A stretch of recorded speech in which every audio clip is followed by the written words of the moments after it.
I think I'm the only comedian whose core fan base is not who I am. Like, not your demographic. Your audience is not your demographic. Right. White guy, grew up in a trailer park, and my demographic is black people. How did that happen? Was that intentional? How did you get this audience? Every movie I've been in had a black lead actor, except one called College, and that one tanked. That movie.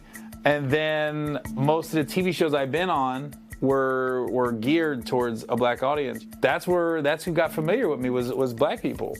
You know, if I would have been on CMT, we'd be having a whole different conversation. I don't know. White people are coming around. They don't know me as well.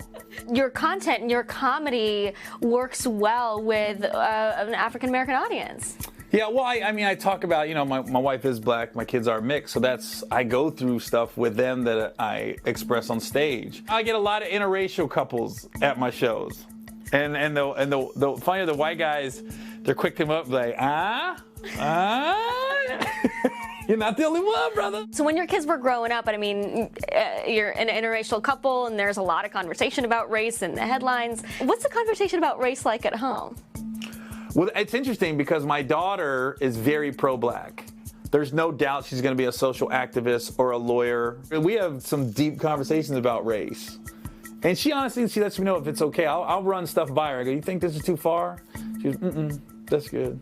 I trust her opinion. And my wife, you know. I mean, they're two black women. They're strong black women. My wife she's checked me a couple times about some jokes. But I told her I don't want her going to my shows anymore. I said, you be messing my head up. Because you be off stage looking like, why would you say that? Self-conscious. That sounds like you single. I was like, what? If I know she's laughing, I know I'm good. The comedy business has evolved a lot, as any business evolves, but because comedy is so on the edge of culture in this era of Me Too and Black Lives Matter and political correctness, how have you seen it change, and how have you found yourself walking that line and navigating those waters? Well, I think if you go to a comedy club, nothing's changed. I think you can still say whatever you want at a comedy club. And I think people go to comedy clubs and go see comedy shows for those moments where you can be like, oh, I can't believe you said that. Like, really, I don't want to laugh at that, but I'm laughing at that. Right, because you really are pulling back the curtain of our insecurities. That's what we do. We want people to come, and it's okay to be a little uncomfortable about some jokes, and we're just putting it on the table. I think more people get in trouble with social media and things they do off stage. Right. There's nothing you can say that could offend me as a stand-up. Nothing. So you've got a special coming out this weekend. Yep, Saturday. It's probably the greatest comedy special of all time. Put it on your calendar. In your own growth, how have you seen or felt your comedy change over the years?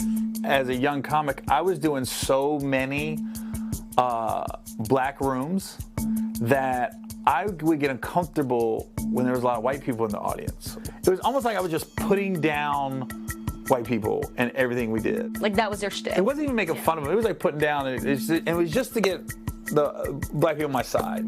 And I look back and I go, oh, that wasn't a good joke at all. Why would I say that? So I think I have grown in that manner. Every culture, every race, we do funny stuff that is completely our own or their own. And I like to make fun of that in a way that everybody can relate to.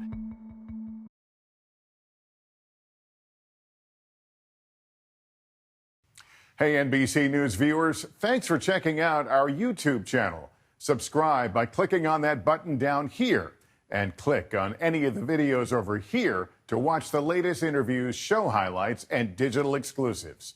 Thanks for watching.